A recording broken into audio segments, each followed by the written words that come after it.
Friends, இன்னைக்கு நம்ம வீடியோவில் பார்க்க போகிறது magic pen. It is called flair pen. அவங்களுக்கு இங்கிலீஷில் புரியும் நினைக்கிறேன். இங்கே பாருங்கள், பக்கத்தில் ஒரு ஃப்ளார் வச்சுருக்கேன், பென் வச்சுருக்கேன். இப்போ எப்படி மேஜிக் கற்றுப்பா புஷும் எப்படி ஃப்ளார் வந்துச்சுங்க. இப்போ ஜிம் பூம்பா பென்னு எழுதுறத காமிக்கிறேன். எப்படி எழுதுறதுன்னு பார்க்கலாம்.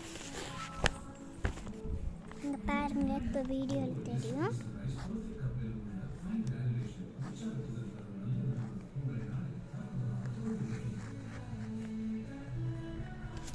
எப்படி எழுதுச்சு ஃப்ரெண்ட்ஸ்.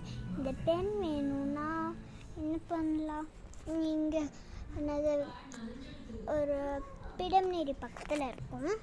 இந்த பென் வேணும்னா போய் வாங்கிக்கோங்க. தருமபுரியில். Bye friends.